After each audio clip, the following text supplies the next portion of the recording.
علی حسن سلامہ کے جنازے میں شریک ایک سنہری بالوں والے نوجوان نے موساد کے لیے ایک نئی پریشانی کھڑی کر دی تھی۔ موساد کا کوئی بھی افسر اور کوئی بھی ایجنٹ اس نوجوان کے بارے میں بتانے سے قاصر تھا، اور یہی وہ وجہ تھی جس نے جرمیاہ کو بے چینی میں مبتلا کر دیا تھا۔ ناظرین، اگر آپ یہ سیریز مکمل دیکھنا چاہتے ہیں تو نیچے دیے گئے پلے لسٹ کے لنک پر کلک کریں اور ویڈیو کو لائک کریں، شیئر کریں اور کمنٹس میں اپنی رائے کا اظہار کریں۔ اور اگر ابھی تک آپ نے ہمارے چینل کو سبسکرائب نہیں کیا تو چینل کو سبسکرائب کریں اور ساتھ میں موجود بیل آئیکن پر کلک کرنا نہ بھولیں۔ تو آئیے چلتے ہیں کہانی کے بقیہ حصے کی طرف۔ جونیسا کے فلسطینی کیمپ کے عین وسط میں واقع یاسر عرفات کے چھوٹے سے دفتر میں سنہری بالوں والا وہ نوجوان کرسی پر اکڑوں بیٹھا عرفات کی طرف دیکھ رہا تھا۔ تمہیں بہروت نہیں آنا چاہیے تھا، یاسر عرفات نے شستہ انگریزی لہجے میں کہتے ہوئے میز پر رکھا ہوا ترکی کافی کا کپ اٹھا کر ایک چسکی بھری۔ اچھا ہوتا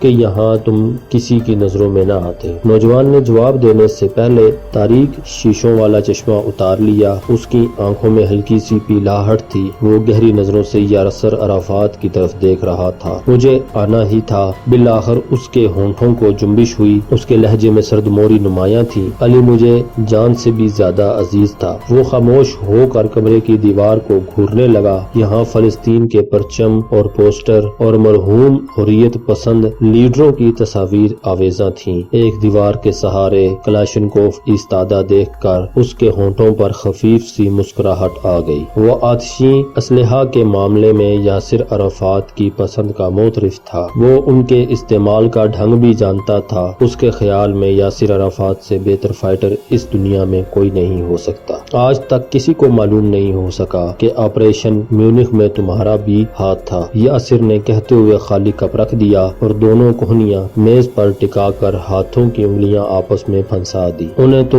یہ تک شبہ نہ ہو سکا کہ اس موقع پر تم اولمپک ولیج میں موجود تھے۔ کوئی بھی یہ نہیں جانتا کہ میں نے علی کی جان بچائی تھی، سنہری بالوں والے نوجوان نے کہا۔ موساد نے جب علی کو موت کے گھاٹ اتارنے کے لیے ایک شفاق ترین ایجنٹوں کی ٹیم اس کی تلاش میں روانہ کی تھی تو میں نے ہی ان یہودی ایجنٹوں کو غلط راستے پر لگا کر لیلے ہیمر پہنچا دیا تھا۔ شاید علی نے آپ کو بتایا ہو۔ ہاں، یاسر عرفات نے دونوں ہاتھوں کی ہتھیلیاں ملتے ہوئے کہا۔ وہ آدمی کون تھا جسے یہودیوں نے علی کے دھوکے میں مار دیا تھا؟ ایک مراکشی باشندہ جو کسی ہوٹل میں ویٹر تھا، نوجوان نے جواب دیا۔ اس کے قتل کے فوراً بعد ہی میں نے نارویجن پولیس کو یہودی ایجنٹوں کے بارے میں بتا دیا تھا اور چند گھنٹوں کے اندر اندر ان میں سے بیشتر کو آہنی سلاحوں کے پیچھے پہنچا دیا گیا تھا۔ یاسر عرفات کے ہونٹوں پر خفیف سی مسکراہٹ آ گئی۔ وہ اسرائیلیوں کی بہت بڑی ناکامی تھی۔ دنیا میں ہر جگہ موساد کا مذاق اڑایا جا رہا تھا، لیکن اس کا لہجہ ایک دم دھیما پڑ گیا۔ وہ بالآخر سلامت تک پہنچنے میں کامیاب ہو ہی گئے۔ سنہری بالوں والا نوجوان آگے کو جھکایا، اس کی آنکھوں میں چنگاریاں سی دہتی ہوئی محسوس ہو رہی تھیں۔ یہ اختتام نہیں ہے، اس کے حلق سے سرسراتی ہوئی سرگوشی نکلی۔ یہودیوں کو سلامہ کے خون کے ایک ایک قطرے کا حساب دینا ہوگا۔ میں نے ابو ایاز کو پہلے ہی ہدایات دے دی ہیں۔ نہیں، سنہری بالوں والے نوجوان نے نفی میں سر ہلاتے ہوئے اس کی بات کاٹ دی۔ نہیں،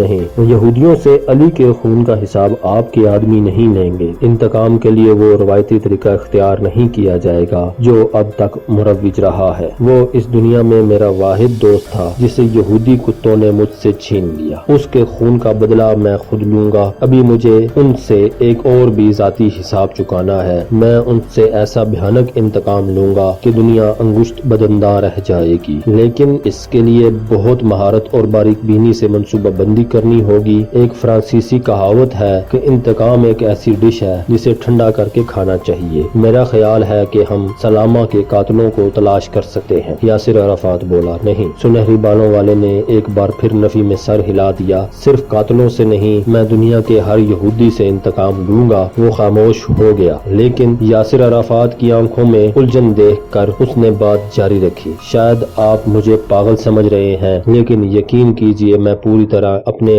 حواس میں ہوں۔ ایک مرتبہ نہیں، 20 مرتبہ اپنے اس منصوبے پر غور کر چکا ہوں، اور جب میرا منصوبہ پایا تکمیل تک پہنچے گا تو لوگ دنیا میں یہودیوں کے منہ پر تھوکیں گے۔ کیسے؟ تمہارا منصوبہ کیا ہے؟ یاسر عرفات نے بے چینی سے پہلو بدلتے ہوئے اس کی طرف دیکھا۔ اس کے لیے مجھے آپ کی مدد کی ضرورت ہوگی، سنہری بالوں والے نے کہا۔ تقریباً 1 گھنٹے بعد سنہری بالوں والا وہ نوجوان یاسر عرفات کے ساتھ دفتر سے باہر نکلا۔ اس مختصر سی ایک منزلہ عمارت کے گرد جا بجا مشین گنیں نصب تھیں اور الفتح کے چاقو چوبند گوریلے آٹومیٹک رائفلیں سنبھالے گشت کر رہے تھے۔ خاردار تاروں کی دوہری باڑ کے ذریعے دفتر کی عمارت کو باقی کیمپ سے الگ کر دیا گیا تھا۔ باڑ کی دوسری طرف 9 عمر لڑکے لکڑی کی رائفلیں اٹھائے مارچ کر رہے تھے۔ یاسر عرفات کو دیکھتے ہی لاتعداد نوجوان تاروں کی باڑ کے گرد جمع ہو گئے۔ یاسر عرفات کے باڈی گارڈز فوراً ہی اس کے گرد جمع ہو گئے۔